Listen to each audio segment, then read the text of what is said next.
The bus driver hit the brakes so hard that every child lurched forward. There it was again, towering beside the road, the same bear, staring not at them but at something beyond. No growl. No charge. Just silent watching. And then, when the engine roared, the bear took a single step back, as if giving permission to leave. But what was it waiting for, day after day? The first time it happened, no one believed the driver. He'd come back to the depot pale and sweating, mumbling about a bear that didn't move. The dispatcher laughed, said he must have seen a stump. But the next morning, when the fog was still curled around the treeline, the bear was there again, standing beside the gravel road where the forest met the open field. The driver's name was Walter, a quiet man who'd driven the school route for 20 years without incident. He slowed the bus that morning, tires crunching on frozen dirt, heart thudding in his chest. Through the windshield he could see its size, massive, heavy with winter fur but strangely still. The children inside fell silent. Only the engine hummed. The bear's head turned slightly as the yellow bus hissed to a stop. It didn't advance. It didn't even growl. Just watched. Walter could see its breath clouding in the cold air, the faint glint of sunlight catching its wet muzzle. Every instinct told him to floor the gas, but curiosity pinned his foot to the brake. The bear's gaze wasn't wild. It was deliberate, almost searching. It didn't look at the bus, it looked past it, toward the row of pines at the edge of the clearing.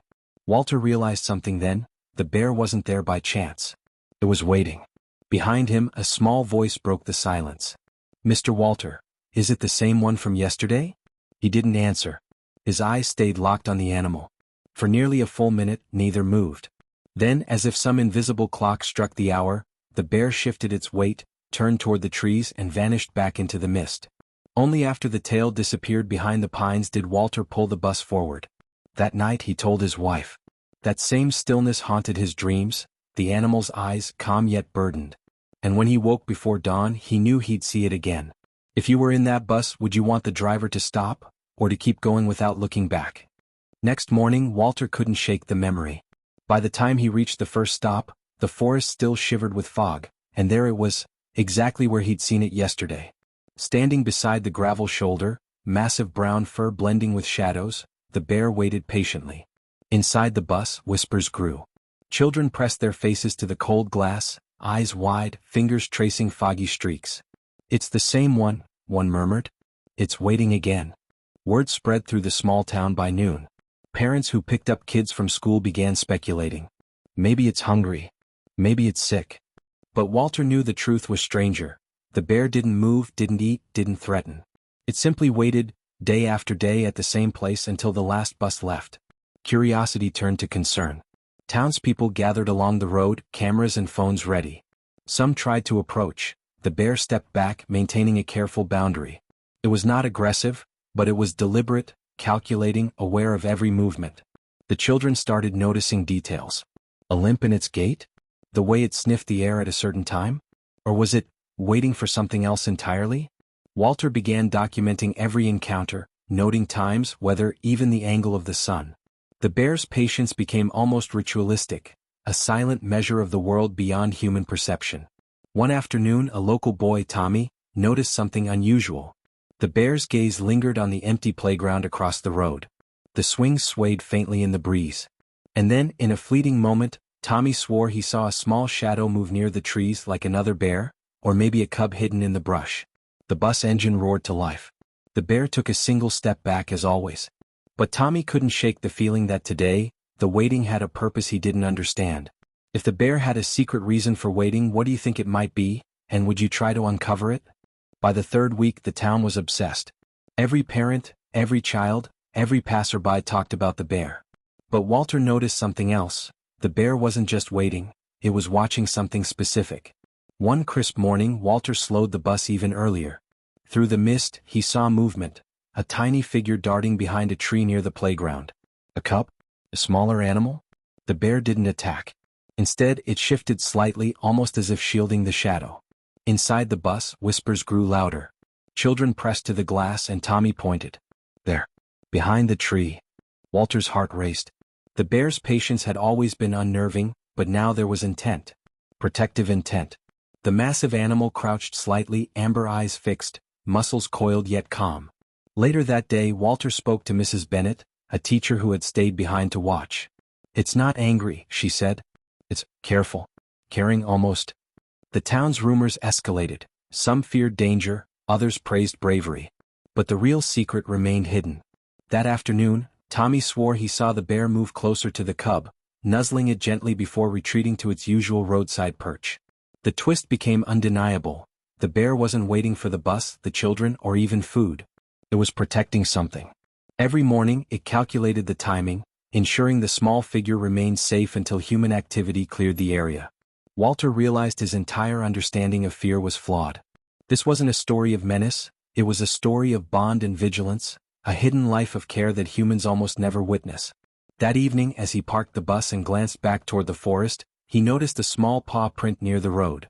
One step closer than yesterday. And for the first time, Walter felt that the bear wasn't just observing, it was communicating silently, testing trust. If you discovered an animal acting with purpose and care, would you risk approaching it, or respect its distance? Days blurred into weeks. Walter noticed a subtle pattern. The bear waited longer when more children were present, shifting only once the last bus had left. The town's whispers shifted too, from fear to fascination. Some parents stayed longer to watch, children pointing and gasping softly through foggy windows. Tommy, in particular, became obsessed. Every morning he pressed his nose against the glass, staring at the bear's solemn stance. He noticed tiny gestures, a twitch of the ears, a deliberate glance toward the treeline, the careful step backward when the bus roared to life. There was intelligence in its behavior, an unspoken code the children couldn't yet fully understand. Walter began to relax. The bear didn't attack, didn't threaten, it observed, waited, and then retreated. It wasn't a predator here, it was a guardian. That realization rippled through the bus, subtly altering the children's fear into awe. One morning, Tommy noticed the bear tilt its massive head toward him as though recognizing his gaze. A quiet curiosity passed between boy and animal, a silent acknowledgement. For the first time, fear gave way to respect. At the bus stop, a parent whispered, "It's like he's keeping watch, for them." Another nodded, clutching a thermos. "Not for us. For the kids." Walter's route became ritualistic. He timed his stops, watched the bear's reactions, noted its protective vigilance. And slowly the children began leaving small offerings at the edge of the forest.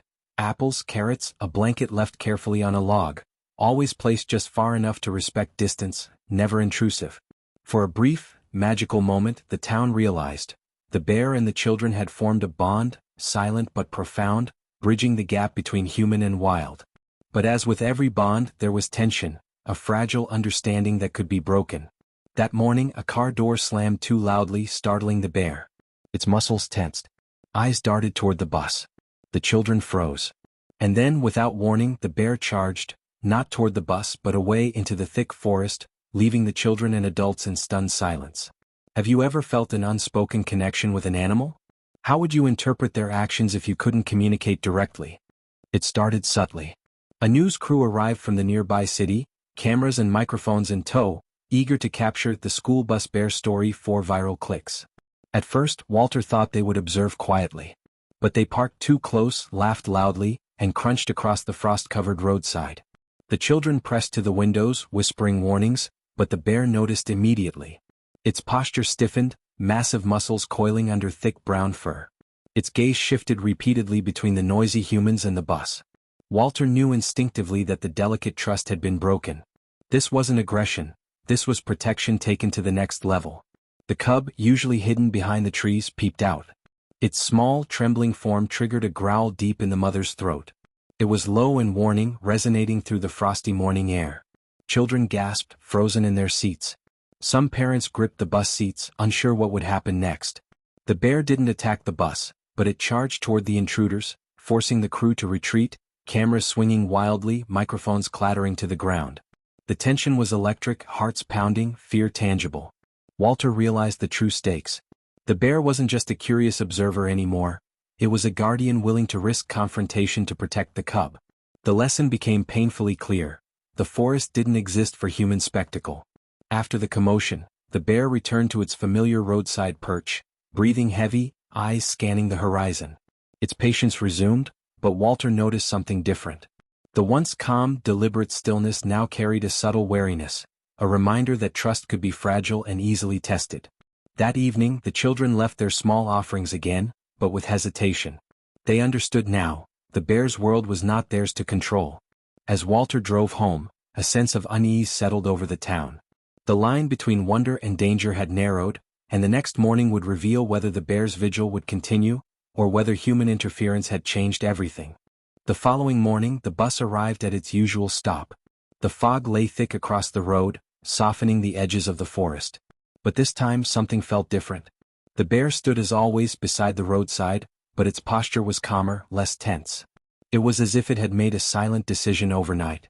Tommy pressed against the glass, whispering to the bear, "It's okay. We won't bother you." His words, though quiet, seemed to resonate in the cold air. The bear tilted its head slightly, eyes meeting his gaze. A fragile understanding passed between them, invisible yet undeniable. Parents and children alike watched in stunned silence. The previous day's tension had not vanished, but in this moment, a connection deeper than fear emerged. The bear was no longer merely an observer, nor a reactive guardian, it was acknowledging trust. Walter, careful as ever, noted the subtle changes. The bear's shoulders relaxed. Its eyes lingered less on the bus and more on the cub safely hidden near the trees. And then, with a gentle exhale, the bear stepped back from the roadside, giving the bus room to proceed without fear. The children noticed the smallest gestures. A paw placed carefully on the frost, the cub peeking forward then retreating, a subtle flick of ears acknowledging human presence but demanding respect. It was a delicate dance, one that required patience and attentiveness. By the end of the route, a quiet ritual had formed. The bear would wait, the bus would pause, and then as always the animal would retreat once its vigil was complete. But now, the rhythm carried a sense of mutual understanding rather than tension. Yet, as Walter drove away that morning, he couldn't shake a thought. The forest held more secrets than anyone could see. And although trust had been tentatively established, one misstep could undo it all. The town had grown comfortable with the bear's daily vigil, but comfort can breed carelessness. One cold morning, a group of teenagers ventured too close to the roadside, drawn by the legend of the school bus bear. Laughing loudly, they kicked at the frost-covered leaves, snapping twigs underfoot. The bear froze instantly, every muscle taut, nostrils flaring. Its eyes scanned the intruders, then flicked toward the bus where Walter's children sat rigidly in their seats. The cub, frightened by the noise, skittered behind a thin tree, ears flattened. Walter slammed a hand on the dashboard, trying to hold the bus still without startling the children. "Stay calm," he whispered. But the bear had already made its decision. It stepped forward, heavy paws pressing into gravel, growl low and resonant, warning more than threatening. The teenagers froze, confusion replacing bravado. A camera slipped from one of their hands, clattering against the gravel. The bear's posture was deliberate, protective. It wasn't looking to attack, only to enforce boundaries. One teen, emboldened, took a step closer. That was all it took. The bear charged, not at the bus but at the intruder, forcing him to retreat, stumbling into the frost. Children gasped. Some parents drew back instinctively. The forest seemed to exhale with tension. For the first time the town realized, this bond was fragile. The bear's patience and understanding could be shattered by human recklessness. Walter exhaled slowly, relieved that the bus remained untouched, but the lesson was clear. Trust could be tested at any moment.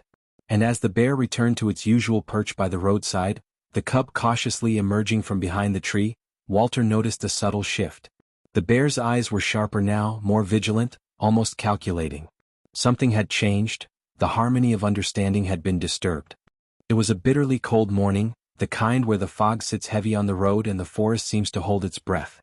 Walter drove the bus slowly, aware that something was different. The bear was waiting as usual, massive and still, but today it wasn't alone. Through the mist, a second figure emerged, a rogue adult bear, larger and more aggressive-looking, moving toward the roadside. The mother bear's stance changed instantly. Her muscles tensed, fur bristling. The cub whimpered softly behind her. Walter slammed the brakes instinctively. Children gasped, gripping their seats, some covering their mouths. The tension was palpable. Two massive bears, one protective and one unpredictable, facing each other across frost-covered gravel. The rogue bear growled, low and guttural, testing boundaries. The mother bear didn't flinch, she didn't advance either. Her amber eyes were fixed on Walter, the bus, and her cub, communicating an unspoken warning. "Stay back. This is my charge." Time seemed to stretch. The forest itself seemed to hold its breath. Every child on the bus felt it, the raw, primal fear mixed with awe. Then, with a sudden motion, the mother bear stepped slightly forward, positioning herself between the rogue and the bus. The rogue hesitated, snarled once and retreated into the fog. The mother bear exhaled, muscles relaxing but still alert. Walter felt his chest tighten, not from fear alone but from respect. The bear had defended more than territory, she had defended trust, patience and the fragile bond that had formed over weeks. The cub emerged cautiously, sniffing the air. Children pressed closer to the glass, silent but captivated. The bus continued slowly, the bear matching its retreat until the vehicle was safely down the road. And as Walter drove away, heart still racing, he realized something profound. This wasn't just a story about fear.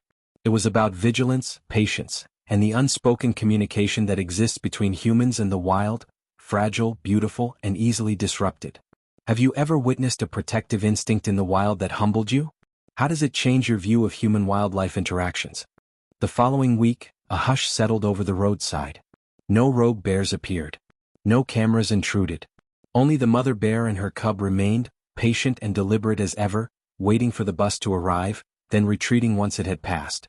Children on the bus had grown comfortable, observing with curiosity rather than fear. Tommy, pressed to the foggy window, noticed subtle gestures. The bear's paw placement, the way it glanced at the cub, the gentle exhale as the bus moved on. Each day the rhythm became familiar, almost ritualistic. Walter observed quietly from the driver's seat. He kept detailed notes, timing, weather, distance. But now he added another observation. Trust had been earned and maintained. The mother bear no longer flinched at human presence, nor did the cub hide nervously. A mutual respect had been established. Parents who waited to pick up children began nodding to the bear from a safe distance, small waves of acknowledgement. The forest edge had become a shared space, not fully human, not fully wild, but balanced by patience, understanding, and respect. One morning as the bus pulled away, Walter glimpsed the cub stepping from behind the mother, pawing gently at a frost-covered branch. The mother bear watched for a heartbeat longer, then turned and disappeared into the mist with her child. The children pressed their hands to the glass, silent, awestruck. For the first time, fear had fully given way to comprehension. The bear was no longer just a figure of tension. It was a living lesson in patience, protection, and the delicate threads that connect humans to the natural world. Yet, as Walter drove down the frost-laden road, he couldn't help but feel a small shiver of unease. The bond was real, but it remained fragile. One misstep, one disturbance, could undo the quiet harmony they had fought to understand. The morning sun rose, filtering through the mist like gentle gold. Walter drove the bus along the familiar gravel road, feeling a deep calm settle over him. The children pressed their faces to the windows, watching intently, yet their expressions were free of fear, only awe remained. At the roadside, the mother bear and her cub stood as always, patient and deliberate. Their gaze met the bus one last time before the mother stepped aside, allowing the vehicle to pass unthreatened. The cub mirrored her movement, tentative yet trusting.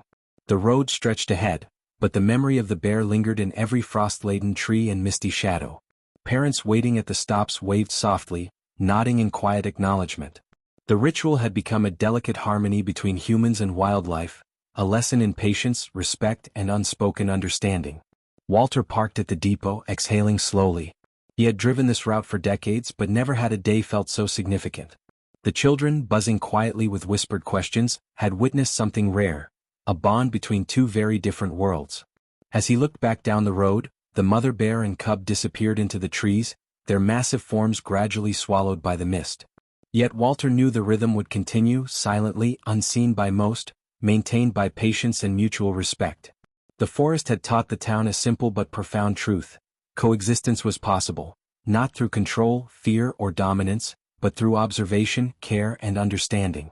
The bear had waited not for danger, not for reward, but for connection, even if fleeting, between the human world and the wild. And in that quiet understanding, the children, the town, and even Walter carried a piece of the forest with them, a memory of vigilance, patience, and the fragile beauty of trust. If you could leave a silent message for an animal you respect, what would you say, and how would you honor the trust you've earned?